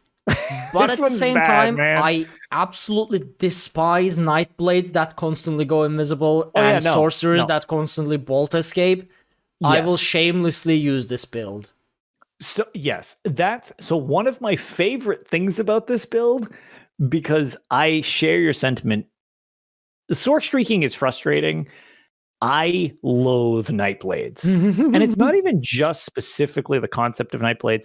If I'm staring at you and you go crouched, you're not hiding from me. I just saw you crouch. You're not stealthy. You're not stealthy. And then what's fucking worse is when they're like, oh, by the way, stealth strike. It's like, you can't stealth strike me. I'm staring at you. Like, this is not, you do not deserve bonus damage for stealth striking me. When you do this, you know where they are? Just follow the bleed numbers. While they're invisible, you're just like 1,000, 1,000, 1,000, and they're just all running around. And it's like, there's one, there's one, there's one. And my teammates just rush them. I'm like, this is so gratifying. So yeah, that's been my thing, is really enjoying I definitely that. have to try this. Yeah, it's a lot of fun. I'm still not very good at Battlegrounds, but man, that made that real. I had some fun in Battlegrounds with this build, because it's just like, oh my lord, like, and it's not a thing where you're super indestructible or anything. You can get jumped and melted, but man, when you can time it right and just pop out of the shadows, oh, it's so satisfying. I probably won't make it work really well, because my entire play style is jumping in the middle of 8 people and then standing there without like getting punched in the face. That's pretty similar to mine. I feel like it's going to be squishier than that. I do a lot of crit charging in and then like backing out with my team. So they're like rushing in, so they get hit by the wall of them. So it's like crit charge in first, and then I like dodge roll in, because you're going to have Crimson up. So people aren't going to want to be super close to you while that's up. And it gives you a little breathing room to get out before they mug you, because they don't want to be in Crimson, because then you're going to get health back. So it's been pretty effective. And with the amount of complaints I've heard about it, it's clearly effective. So that was as positive as it gets. I have my normal VCR, which I haven't even really been going into. We've been getting closer and closer, and I'm now in another one because I can't take it much more. We're almost to Blackwood, and I don't have my VCR clear because so many rosters have reset and blah, blah, blah. We managed to get VCR 3 down to 44% and 1 mini left. So we are getting close. Hopefully this goes in a positive direction, because I am very tired of running Cloud Rest. That's all I'll really say about Cloud Rest. How many times do you reckon you've done Cloud Rest so far? Or at least clears or total polls? No, plus 3 attempts. Plus 3 attempts. 100. Oh my god. I don't think I've done anything in the game. Any dungeon. Well, probably vanilla dungeons because of the random normals and stuff. 75, 100 maybe, somewhere around there. No, not for me. Thank you very much. No. So the problem is, and from anybody who's cleared VCR3 would probably know, when you learn to work with your team, it flows so much better. We do it with dungeons all the time. Like the three of us have our dungeon teams and stuff like that. The more, thanks, Maddie, appreciate you. So the more you run with a group, the more in sync you get. Something about this place seems to be just a group killer. Because I started this around October or whatever. I've had 2 trials teams completely disband running this. They're just not teams anymore. There's just nothing left. The guild disbanded.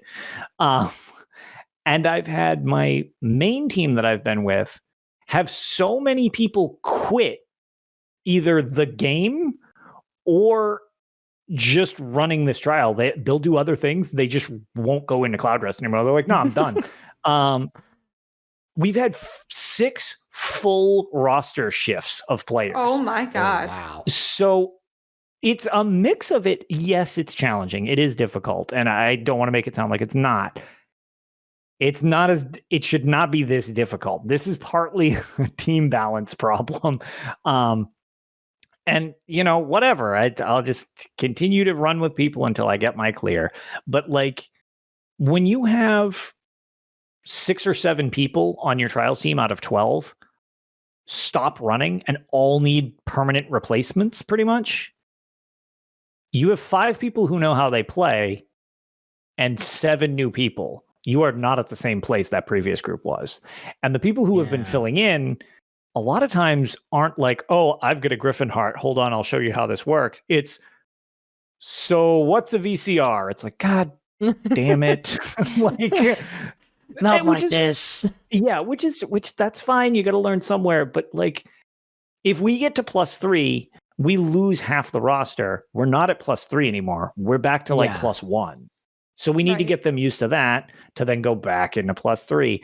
And that has happened so many times. It's just been a streak of like, I don't know what's up with this, but it keeps happening. Mm-hmm. So now I've got 2 groups now running at +3s. So even if one of them were to disband, I'd still be in +3 while the other group reforms or whatever. That's my thing. My goal has been, I desperately want to get this before. I just want my filthy raisin skin so that I can post my picture, like always, on Twitter, and everybody will be like, I can't see you because you're covered in head to toe with armor. And I'm like, good enough. I just want my achievements.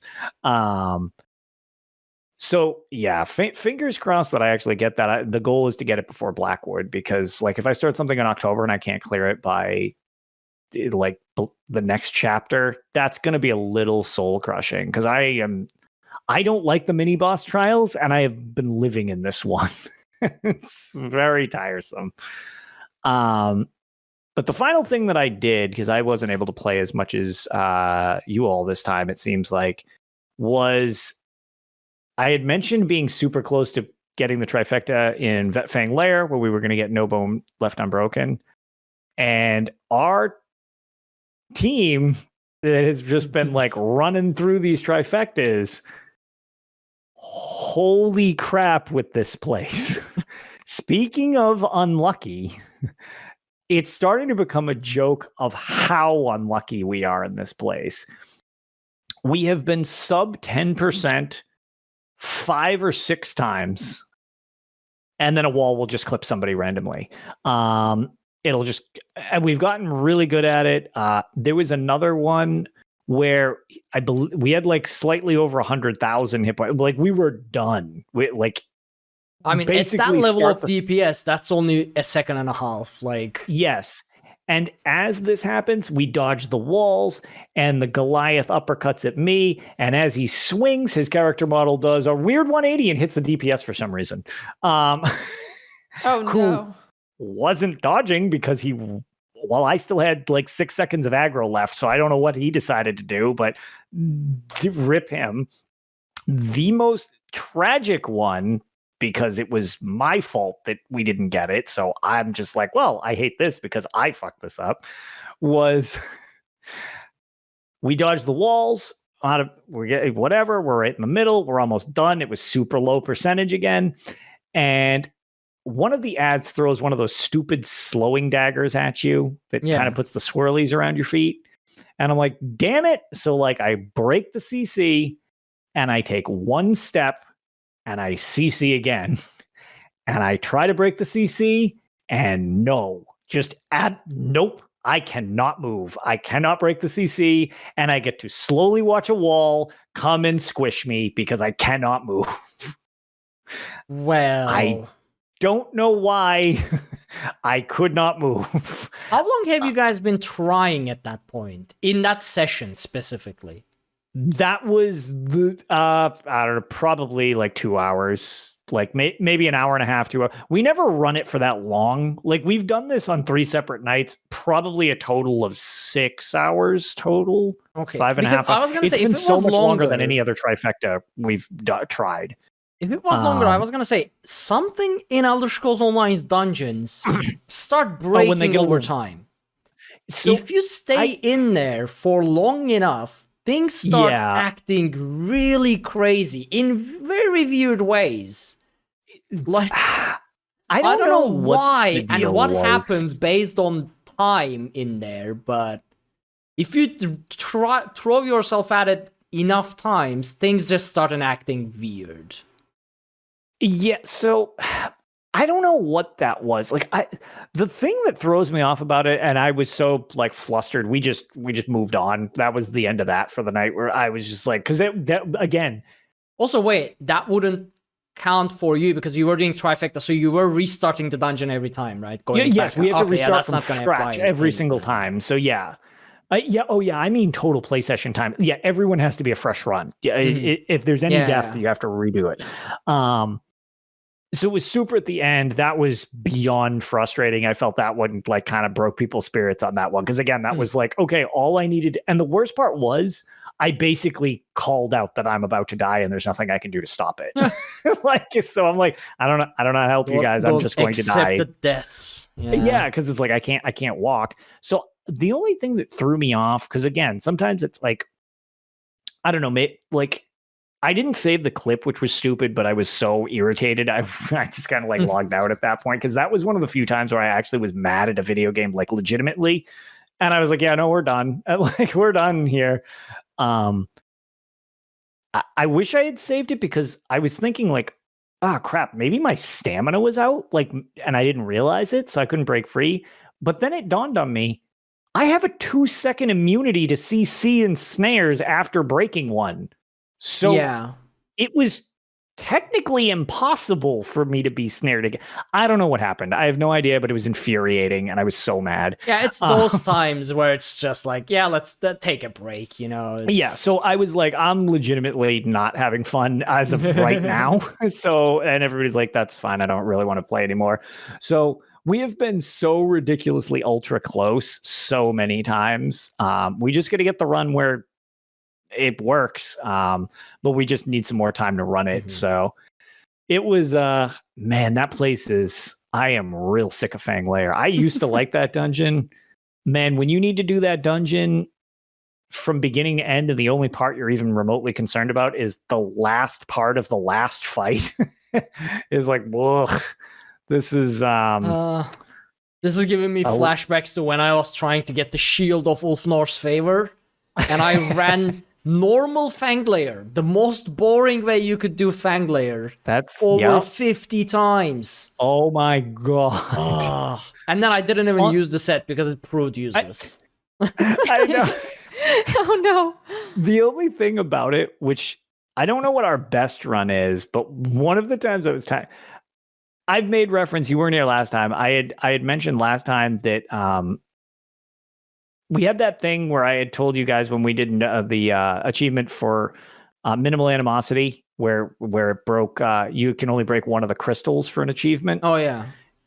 So I had mentioned last show that I was shown a new thing based on a challenge that our 2 DPS, not 3 DPS, our 2 DPS wanted to do on just a quick clear when we missed trifecta. We were like, we'll just clear it on just like vet real fast.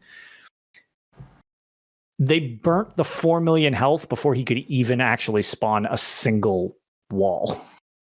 Which I did not know was physically possible. But how much DPS do they have? Gotta be over 100K at that point. On console without add-ons, it's kind of ballpark guesswork, but they're both, as far as I know, pretty high 90s in just like a dummy test. Neither of them like to brag that they're good dummy players so much as they're much more content focused than they are. Look, I can pull off a DPS test. Their approach is just melt everything. It was just like, I bet we can do it. And I was just like, what is happening? When he was just like, zoot! I was like, wow.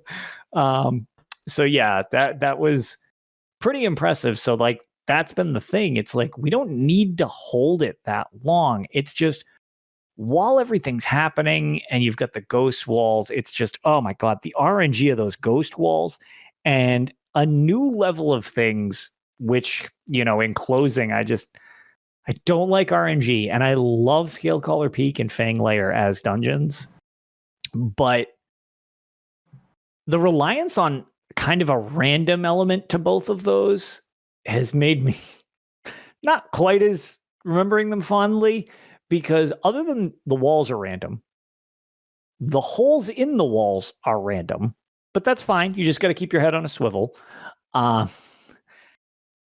The extra random thing, which it's not as crippling for me, but it's pretty crippling still, and it's been scary for me a couple times.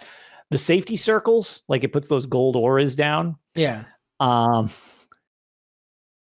Wow, it really likes to pick wherever the acid pool is and just put them right in that. Oh God. And there was one of them. Technically do that, should it? It doesn't just do it. It religiously does it and tries to get as many of us into the same pool as possible. Oh no. There was one where it's not. The dragon burped up his little acid pool that was growing. And we're in the middle because I'm trying to always keep him in the middle, and it's extending out or whatever. He was just turned in the direction. And conveniently it was mine, which was good because I can absorb more abuse as a tank. And the safety circle thing comes up and everybody runs to theirs. And mine is on the farthest point of the pool. I have to literally run the entire radius of the pool to get to my safety circle. I don't remember Fang Lair final fight that much, like the sequence of things or at what percentage everything happens. But could it be possible that you are burning the boss too fast, that you are overlapping acid pools and safety circles? Because I don't remember it happening to me. Well, he always drops an acid pool, like whenever he's doing something, there's always one active. And it grows outward. I've done it so many, like, no, just veteran, I've done it, and veteran hard mode, we cleared it with Anto. I don't remember acid pools and safety circles being a problem. I don't remember if they existed or not existed together, but I don't think it was ever a problem for me. So honestly, you only really need to ever do a safety circle once with high DPS. He'll jump up on the wall and he like spits in the air, and that's what you have to avoid by stepping on those gold things.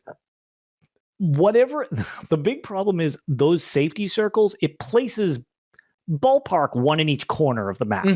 And corner has become a generous statement, as sometimes it's like two of them will be 5 inches away from each other in the middle. And I'm like, that's not really a corner, but it throws them in the ballpark. And it's just, unfortunately, I've had a couple where it's just like, okay, the acid's expanding, and okay, there's a Goliath running by because you have the extra bone Goliaths on vet or whatever. So it's like the bone Goliath is blocking one path. So I'm either going to have to run by him, which he's going to slow me down, which is fine, or I have to run through the acid to get to it, which is going to light me. I can deal with it. The problem is, like, if one of the DPSs has to go through it, it's just like, oh god, I hope you have shields.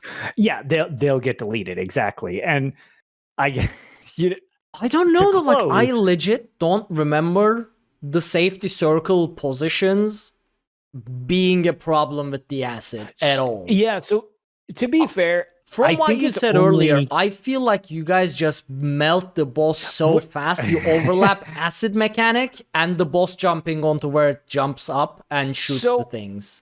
I really think that's an issue.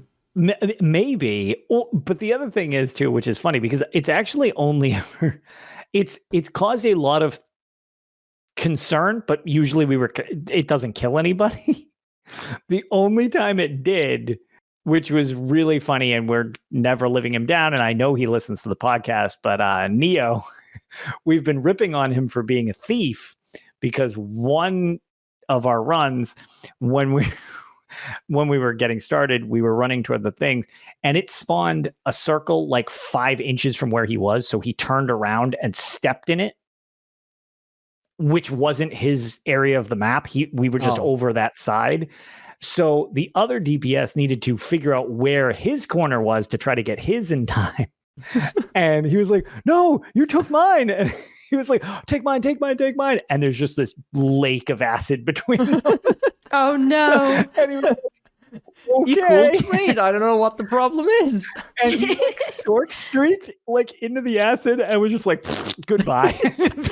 No shot at it. So he was like, I was robbed. And so all we do now in our group chat is post like this little robber gift, like jogging in place for Neo for that one elimination. But yeah, that was that's been my struggle bus for quite a while. As opposed to any of the other times where we've managed to get through the trifecta. This right now has the cake as the most complicated trifecta for us. And it really shouldn't be because we have it down to such farm mode at this point. We just need to have nothing go wrong during the final fight, especially in the last like percentage, because that's where it keeps happening, which sucks because I'm over Fang Leia. We're doing the whole place in like 16 minutes now from beginning to end on hard mode. So it's like, this is on such farm mode. It's like, God, we need to just like have one run where nothing bad happens to anybody. Honestly though, definitely do try like one run at least by slowing down your DPS. I've had that issue so many times, dude. So many hard modes we cleared after deliberately slowing down because we were just triggering so many mechanics at the same time. So yes, and that is definitely a thing, which is why I think it's funnier. I forget what it was that we were doing, and it was blatantly something that was like if we slow this down, it'll work better. And our Sork is named, his tag is, Bill or whatever. And his approach was like, different idea. We burn it even faster so it doesn't start the mechanic. And I was like, oh my God, I guess that's an approach.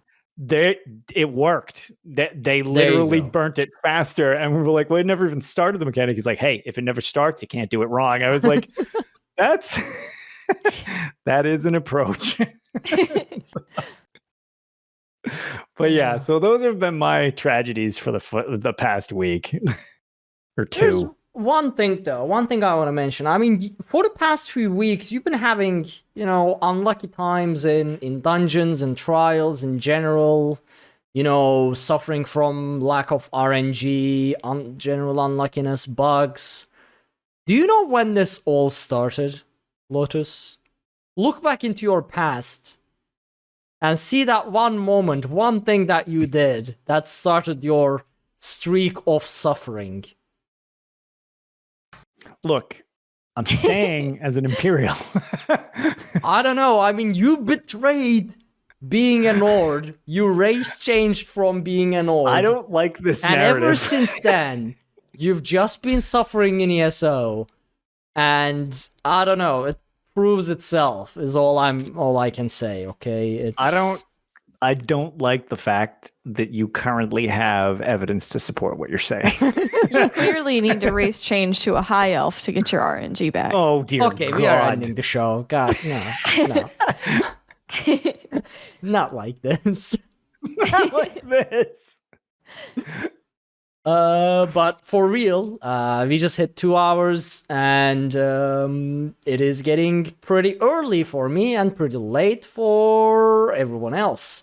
Pixie is not so slowly fading. Yeah. Yep. Hey, you held on. You actually had your eyes open this time. Yeah, this time I had my eyes open. It was hard, but they were open. No drones were flown over Cyrodiil. No one. Nope. Actually, a quick fun thing. So we play bi-weekly Dungeons and Dragons with Ophelia Ninja, Capo, and Dawn Whisper. And my character, so it's said it takes place in Elder Scrolls universe. It's a homebrew. And my character, basically, Wilhelm, was sleeping at some point in game, like in character. Tomato. I got turned into a tomato. Yes, that's I'll do it next week. I feel like I missed that part. I usually have that up as background sound. Yeah, I was a tomato last episode for a while. So basically, my character was sleeping. So I thought, okay, you know what? I should roleplay. I'm not speaking anyway, so I was like, okay, I'll just put my head down on camera. I turned the lights off my room, and I put my head down, and I actually slept for like 40 minutes. That's amazing. Thankfully, my character wasn't involved because I was sleeping in character as well. But I woke up, I was like, "Oops." I was trying to see if anyone actually called out to me or, you know. Oh, no. I legit like put my head on my desk and that was it. I was out for like 30, 40 minutes, I think. Oh, wow. That's great. So yeah. It's... Anyway, so Lotus, where can people find you? And if you have any final thoughts? No, not really. Very excited for the new chapter coming out and for things going back to hopefully a little more normal. And maybe I can get myself a PS5, even though that wasn't my original plan. Those new upgrades look real nice. And I've heard that they should make the game run better. So, I mean, with no file transfer in sight, at least for the time being, Sony, please release the stuff so that we can have a file transfer. Or crossplay, or cross save, anything. Let me have something. Anyways, that rant aside, I excited for that coming up, and you can find what I do over at LotusOfDoom. I haven't really had time to stream. I've been kind of swamped with work and life. But with the weather getting nice, I've had to do some outside stuff, fixing up the yard and stuff. But ideally tomorrow. From when you're hearing the podcast, if it's live in the past, you can watch the VOD. Ideally, after all the Mother's Day stuff tomorrow, I would like to stream Battlespire. So fingers crossed I have some time to do that tomorrow. And I'll have tales of that for the following week if you don't catch it live. And other than that, you can find me on Twitter or Discord at LotusOfDoom. Pretty easy to find. And that's pretty much it for me, I believe. All right, Pixie. What about you? You can find me on Twitch at HyperPixie Gaming and on Twitter at HyperPixie Games. And tomorrow I'm going to be guesting on Maelstrom Radio to talk about ESO because one of their hosts has recently gotten into ESO. So they wanted to bring somebody who's been in the game for a while on to guest and talk to them about the game. Oh, no. You're going to recruit them into AD. You're going to trick them. I know, that's not good. No. It's not a trick. That's just the only correct alliance. What time is this happening? I need to be there in chat so I can warn them about your lies and slander and your tricks.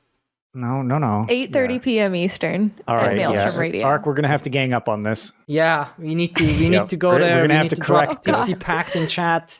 Yep. We need to make sure that this new, fresh soul does not get cursed by the curses of AD and everything like that. That's really that's what it is. It's just a curse. We just need to make sure that we get in there first. Prevent it from ever happening. No. I mean, you are cursed it's gonna happen. Since you turned Imperial. You're full on I'm still in the RNG hack. suffering streak, everything like that. So bad. But definitely go follow these two great people out. They do a lot of Elder Scrolls content. and they are great and goofy in their own ways, just like our show, the Full-On Dumpster Fires. I don't know why I forgot this, sorry, but we had Rich Lambert on the other podcast I'm on that I always don't remember. I'm terrible at self-promotion. I'm also on Elder Scrolls Lorecast, and Rich Lambert joined us. So if you want to hear from Rich, join us over there. And as for me, I am Arkaniir. You can find me streaming at Arkaniir's Quest, ARKHANIIRS, and then Quest. That's where we stream this podcast as well. You can find me on Twitter at Arkaniir, and you can follow everything we do over at dungeoncrawlernetwork.com. The website still stands as it always have. There you can find links to all of our social media, including Twitch, YouTube, Twitter, and Discord. Be sure to check out our Patreon at patreon.com/dungeoncrawlernetwork. If you want to help support the show, it comes with some benefits that I'm actually adding to. I've been I started doing a new series called Immersive Readings there for Patreon, where I set up a scene, I read a couple lore books, I have a discussion, all in character, sort of like a scene that you would see in the game, or sort of, in actual book or things like that. You can also consider leaving us a 5-star review on iTunes so people know that we are a real podcast, that we say real words, and sometimes it matters. Thank you all so very much for joining on this episode of Tales of Tamriel, and we will see you all next week. Have a good night. Bye, everybody. See you later.